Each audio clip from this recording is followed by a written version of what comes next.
ka hring lun thon thu bung somni le pasari na kim ki mathalak min lo thon chu ken zon huwa phone chu ka benga ka chuk tu le a ka chana ngai chang ni om takani are wangwanga thian hluyan ni hi omte hi pasal nei lai ni boka ngai dan dik lo min nei tir tum hlek su ka ti vetlata mangai sanga hian a der chawin min mai se min pui reng hau lawanga hetianga na sa hian min boi pui lawang omte hi tlerol lai atanga a mei che boi pui to ni hi phayan om lai khan in an lu dun thin boka chuan a pasal len tuna nin thena ti a mi pa ve se tong tam ve ngot mai an chan chin chelai so hian ka ho zual sak don che ti hriang tro ka ti chuan she e min huat ring saran chung in thu dik ka hril che ni hi a pasal len in then wang chaw mizoram ron chuang chuak le lo ma lo ti a ka ngoi wangwanga rel rumu mal lo sa nak la ya thu thin thong tak mai ka dong chu om dan thia ma har luk zetin ngai dan siam po hara chan ngai na ka hre to lo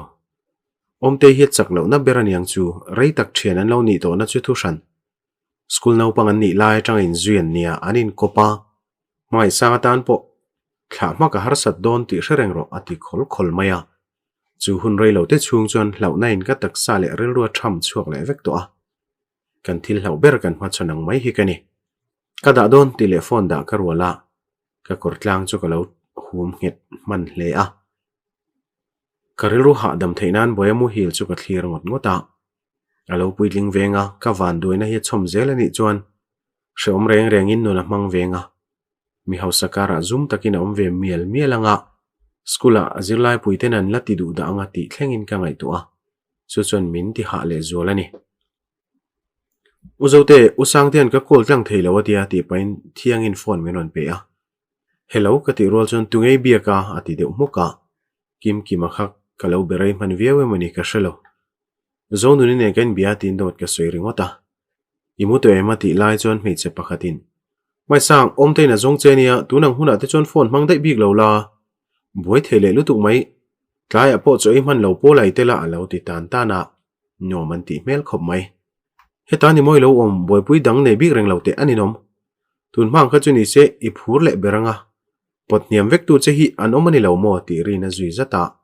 om te o nge ni kalau kalang ati lai de chuan kalung phu mu mal lo lu tuk chu kalo ngai thla ve renga me che pani akal son tir nu chuni muto e mati non le a muto e ka ti chuan ka odang lam chu ke ngei point ka hre chiang lu tuk tlet I thaim ngai that lo mel tak hena ti a ril ru thla bar le chiai reng reng in kan ni lenga tun nai chu diang hi kom dan ani shim shim a eng zonga thil ka ngai to theilo mai ba ka kanu ka ngai na zuala dam reng chunga shemhuna omang vel kani o tha e ka tile topa min ngai to lu tukka lau ru kher mai ilungoi lo turo dam deuh thlap hian atia min mu thei hau lo na ka lu ka lo thinga lungoi e ka lo ti wata a oi ka ring hau lo I thalo ni kha atile a ka that thu bok ka lo soile a kaumna tur tak nia ka hriat mi pa ka bechung hian nuam tina ka nei pha om po ka hre chuang lo ani alat lai chelo boka kalau kalang hati chuan nial tang mai la sot lo khop mai tun thai ka khosak dan hi danglam tariau hena ria kepo chu ka in hriat dan ani ve thawani ngai tu ka nga e ma chu chuan ka khosak punga thlak danglam nia ka ngai daro kalau kaldonia hatina phone da masazo ka tanga thiangi po chon milo en uluk khop mai idam lo ni mo min ti a ka that thu ka hril thung tun ma zong aya thil tru lo ngai tu ka chin hu hi chuan mai sang po hen min ngai tu zual nin ka hria ka danglam dewa hriat line kein khoilai ber nge danglam ka hrebok silawa ka hreom tor nai ka hriat om chhun chuni mai ome ka phone a rik chuan ka ban wata number hlang thawani mei che hi chu thil hriat chian chak reng reng kan ni boka kim ma hoviau chungin ka bele thawa I lo hrilem ni ron tia thalak chung chang khani ka ring hala thalak pakhat wang mai mai danglam thiamin nga em ni ka lo ti let ve sala mai sang om dan danglam ve lo phot chuan thalak mai wanga thin rim vak chuan rin lo thlak lu tuk tletani I ko hoda ya an phun na sania a thian te beren an soi chiat che chuan ita na thalawang baka boi pui nga ya om reng chuan ril runa deuina la siamang che tin ka lo ber te zinga me soi chuaka ka soyom je chu anni chu ke ni ai nan la naw dewa nin chin an nei thin kaning ve lawang che ka tuam hlom cheu nga re thein ka siam lawang cheu ril ru thlak nan na tlai lo ania ati zom le a nei ki mi hian a bial pa mi zidik tak hiang ting e hriat lo thei zawk chu le I thu soi hi mi pasoi om po ni lo hi tin ka lo khaka tun lai mi pathen khati chu mei chia ainan tong thei zawk an ti thina adik mel viau mai I ma ka ngai wanga ngai ro min boi pui chung tu te hian min ning thuai thina nia a chil chea izuna wairia ma se anin china thlen chuna hoi san chenga ilama lo hoile to lawang om te ronin lan le to a anin koble thuai don chu chu he in chunga om ho hian kan trevek ibial pa hian phuri ta ti thuai don chea noli ni main ka san lo lo ro atia ka ngai tu na ang asui chuak thei zel chu mak ka ti khop mai me chedanga ka ring hlel lova phurrit le nok sakni hlau nain ka khat thung ke chu ka chung te ka thun hwai an oma deep dal tu le mit mei ven turanom velo ka chung te ka hlau ve dui lo wa ka da ma sa jok bukang che ti le a arui mel viau le ngal min lo beto su ka ti chuan ka soi kha thil ni dan tur ve ka ni kha o nin china nei dona anin huna che chon mit tui mai mai na thinlunga ti nem zo to don lawania a hmangai lo let le to ti hriala mi hringin hmangai kan nei chon an nun hlui min ti boi zo to ngai lo ti hian zoi zoi na hranganga ngai ngam dewai omlai na la thlau thlang che ati chuan phone ka da a ka hlau chu chuan ka thin phu tirang ka om tot lutuk te chuan tho tha theilo in min siam ni berin ka hria uzote thiangi chuan lo ti vata ka phute lo lu thoi boka anom dan chu ka hmu veka mumang ang roi hian ka hre thung thiangi tu ver kha hongte ka phute chuan atia ka tho te chu cham mai don hian ka hria mate eng thin ngei oma ka phute na ti lai chuan ka hai deuh moi moya ka tho rang hle ti ka hria mule mal nei lo ang maya ka in ngai ni usang te lo kol vatte thiangi thlabar o te chu ka la hre thei thawa ka hlau na le lung phudik theilo hi ka thunun thei meu lo ani buairu dewa ka omlai chuan ka kutaron wana lau thong su o arai don lo ania ati dam deuh thlupa midang thom ka hre ve to lo azo trep to ibula ka omanga du lo malak ka belui zelang che ikut poi ka thla lawanga ti le a ngai thlak nuam ka ti tur chi a soi zom renga ka boi zol chung chuan hunela rei lova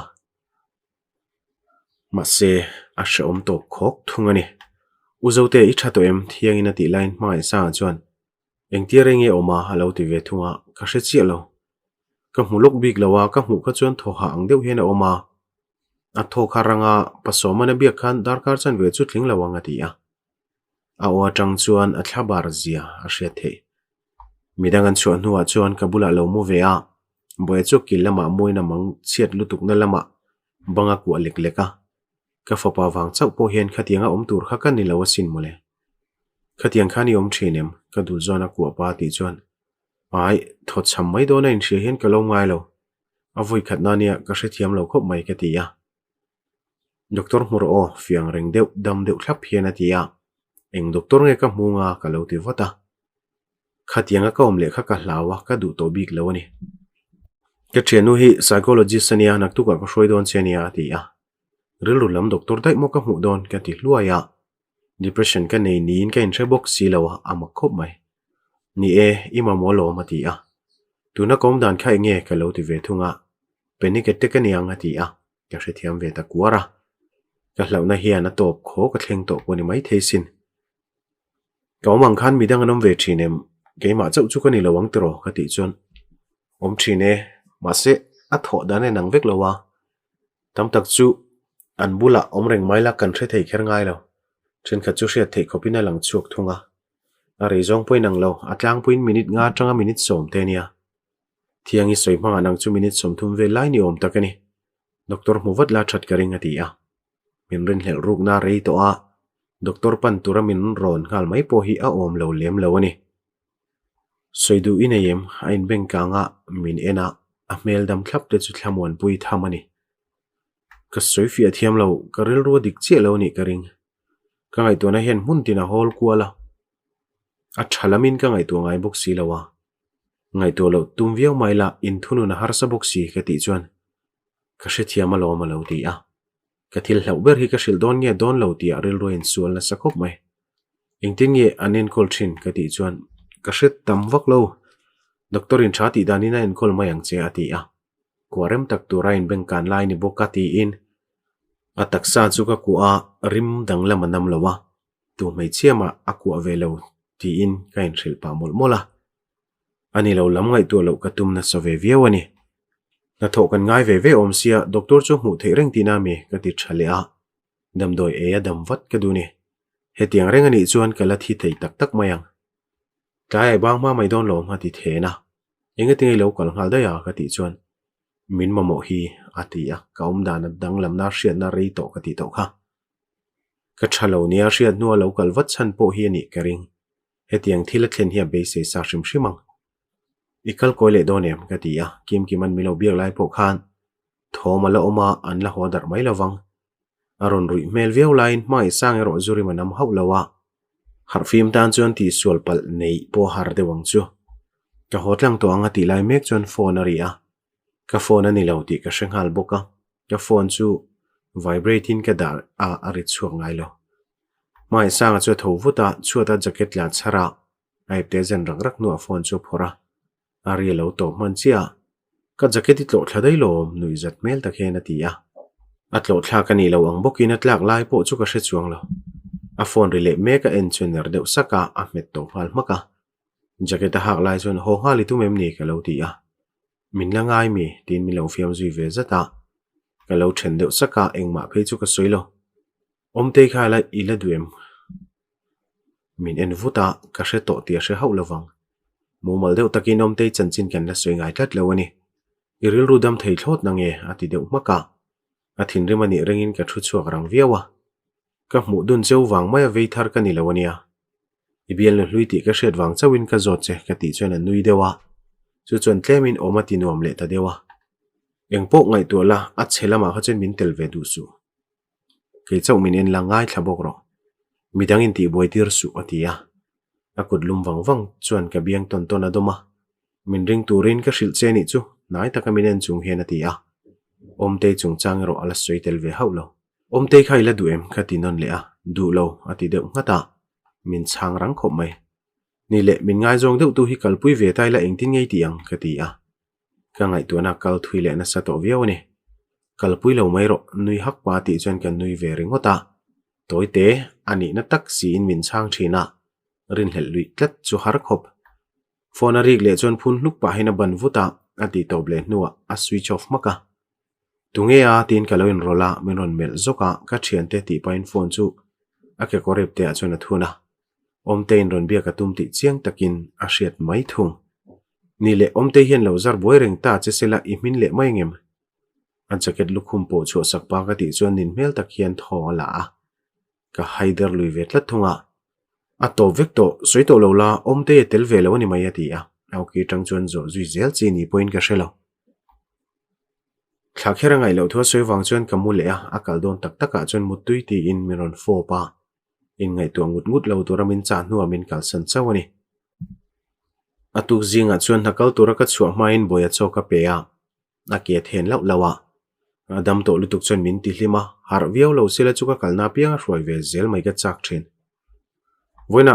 u hroi te lo leng dona naktu ka tangin na tan to don sia voin chu ka lo tlong cheuti soya ka som hal mai sin thiang in ati zat zata angai zong pon ka hrelo hroi te hi kom no mati chi tak nin ka hria nia lo charo guhatia thian pa chuan thom novel chu lak pui thei don chem ti te zot la a thei chuan vengton tira khan thom thoman tlom te te kan thut pui ve thina nga second hand hlui deuh dewan sel thinai chuan mi pon an du zok ang ka lo ti chuan a phur khop mai thiang te choi e to em thang elema o rezet chu oi kaning chu pa lung lung la chu ati zuya pakhat la chuan thiang te aran ti le thina nernang chung hina kal taw chuak deuh ngang hanga I duty don lo mi pon atang hin min ko lung lung ja su ka ti kha avatia ani po a aw ve vak vak tho box ya bai ka lo su don che ni hi mole zana chau ka duty don ka lo rim ni leng don che nia ati vele I du le lo leng ro u hroi te po lo leng don na ama ang che ring hena ti le a avin to lo deuh thung kha hroi te vela ka fai veng rewa inin ngai zong ve deuh mi a thangele manati chuan hemi te thian dun takhi chu o kapute pan lo ti ve wang wanga anui ra ra boka ngai zong o zong lo thangele mi pale me che thian an ni hian ani ngai zong e mati tlat polenom ve zia baka mi pa fai te chon thalom inti fai pe lo de ai te chon khoi bai chuan late ati zui lak laka anin pe mai lo topang Atla wangi hau dana khan enge machu mani lo mo in bual tai ma deuh hian ka reng ani tu la chu tin an fiam kwa le phota thiang i lo lut le cho phun na sangang mai ni zan usang te buai lu tu ka khongai nia alo let le khan atlai to boxi a ho phe ka chon tlai to viawang uzo te hi chu ivan van nei tak thiang i chon ati siam renga a chepa reng boka zinga in su la khana thom no le kha lo thawak lo ni turania suisel nang nanga kalen puilem hleilowa I thom no post of clip te thlina len thlamai donia rin in ati chuan clip bomb ni na tlan chuak le a boya choi thleng ka silai na lo lut le mana a du chana cherang khop oi ke chu zana second an thin chu ka sim mak mai khuwa thim tok kan sel an han ti to chon phureun kan hai tura eng deuh bik lai zongin kan phardar dara a chelai alom le nge thina ti hlaka thin rimang phei chon om lem lo second hand hi chu second hand ani na lai om ve thin lom hon limi chu tha theilu tu women's polytechnic kan lu ve zoi lai po khan traffic jam na sadeu chon bazar kan lu he na thim to thina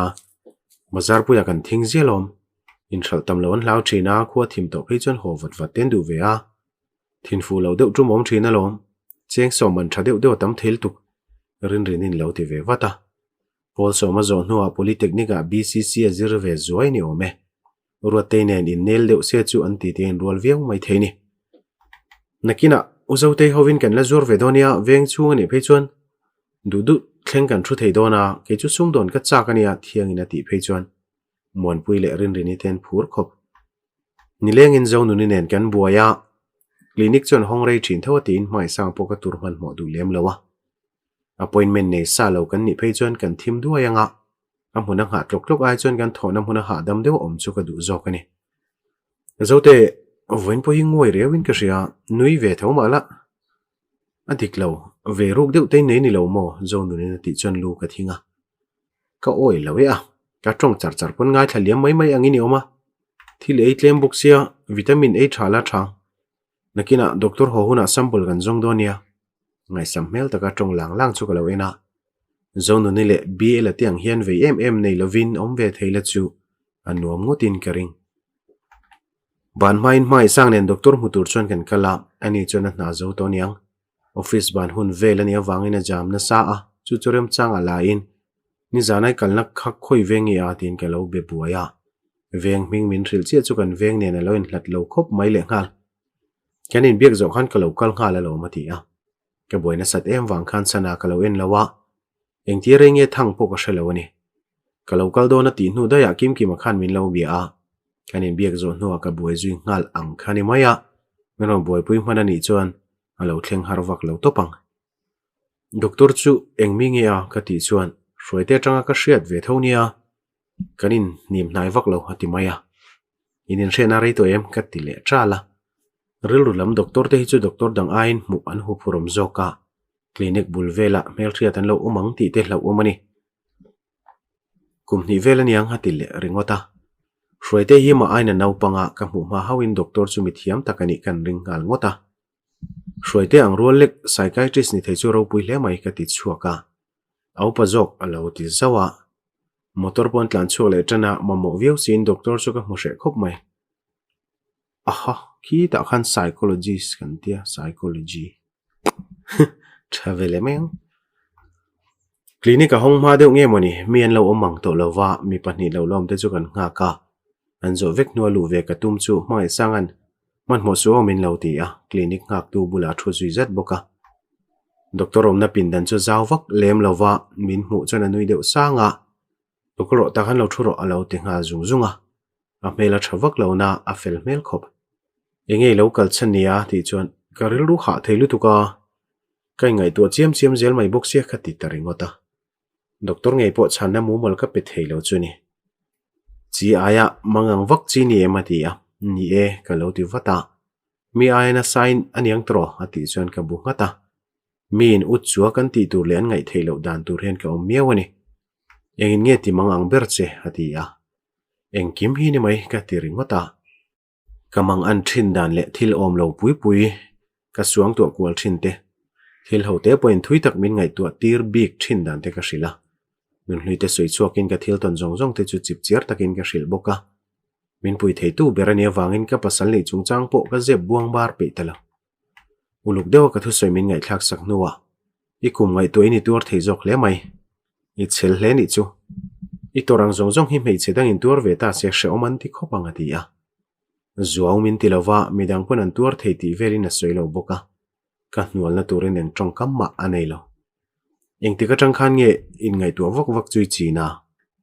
imang an vak thin na te chu eng ti ka tang in tran nge hati a kanu thi thu ka sil to tho wangin kanu boral tang khan a zual nin ka ria ka ti a mani chawa chuan ngai tu na man vok vok te ol thina chu har ve zeu zeu te ngai ania nui chak lo poin nui lui sham tumla ati le a omdan tu le ka buai zual don nia ka hria ta in ven dan tu temin hrilin kum khua dai don lo ti hring ro atia rei tak kanin kom nu adam doi min zia saka counselor ani lo na ka hlok pui veu chuan ka hria hoi sang pun min lo la ngak ve renga ka nung lo ka doctor lo cho ve nga la wang chuan in beluama an thu soidan manga hroi te nen chuan in lai chinan nei ve deuh ni om takani dam doi min cho chu kal lama flok zetin ti te ni noka aminga maklom khop mai rin aina tole ngala ati zia tak takani kan ho ko ha chon cholo e vengal mai la thiangi khan hruai te a lo le na tumatia choya som hal dai mai theini ka ti chon kalna tur ka ne ya ati le to a ke ma chau min ngai tu rei to a tur lai chu boi ve khop mai khoilama nge ka ti chon damlo an uma ti rengo ti min changa asoi chak lo zong ani ringin ka zot lui tra lem lo mo ma ringot loin muthil ma tumro o kaman vele lo bedon chenia ti a lungoi lo nai nei mi hati le chon ka nei lo thuin ka changa zana lo leng kher lo ma se poi ka ti lo tletani mani oma that lo rolin mani om ka cha ka khu har deuh tho bok sia dam doi hen min ti dam thai e mang chumo kanin pan na step bula din dat rola chunghal mai ka tum chumin potleta eng ti ziange hatia ngun je thian min ena am meng dur khap mai boka chu chen min ti zam lek lek ani eng mani lo ka thalom zana kamu hil ma bokang katiliam satlia doctor khan anxiety min dia panic le generalized anxiety disorder kanei kopar ni ring deuh le ngala hena na mel thret velo te chen kom dan hian thre thiam kher lawang thil ka don thui theilu tu khian min ti chaw hlu hluani I that lo top kha hatia ka dara dom pain ka mai zona ron kun hiama zote engei buena ni ber min ngai tu mel tak hena tili ang loya a zanai kalna tur soi phut la ka ti chon anuya chu chon moti boi che atia howati mel khop engkimin ka lo ti ve thunga nang chu thu dang dai lom I kalna tur chu chiang deun ka hrewe chak ka tia kanin nai khop mai om teipa adam lo na sa ka lo hrelok lowa alo let le nu hena soi chawa ati ban sara om te tel ve wang ani chumin lo hril chian du lok lo ni ani chu chung te chan na zia ka hreto a om te pa pu chu lo dam ro se pangai takin ke tia kadang lam na hu lo wang chon ani po lom ve mel khopin ka hria in ka thlen chon chon lo e don vel me ka hruai te lo om to lowa in som ve lo em ni ka fa palak pa ka ti chon alo e man lowa ma se nak tu ka ke man ke e don anu pian chamani ba ka na zum le ni nia dam doina thok ro ro po ti bi lam chu dam lo an tam wak ngai lo watia falko na tang lo ho bain min lo lam dona thiangi chona ti zung zunga a phur zia soin rin rinele muan pui ten lo nui kar kar boka anin sual wak nu kha chona in mil tap hian ani ber hi a u thiangi hian u hruai te hi star chiang lo man ti a thiangi la chona teu lo lutuk uang chi en ke en afela me chetan kom nuam chi ni boka star ila chon ina cho kai ngam teu na nga ti pang panga thom no hak tura nei lo zia soina phul le hluta ani chon nei kimi ti thiama mani lok po khan poisan in pein ka hresia thom no thale ngam le pek to lawaniang rin rin hi beauty culture and cosmetology zir chuak lo dewania ma se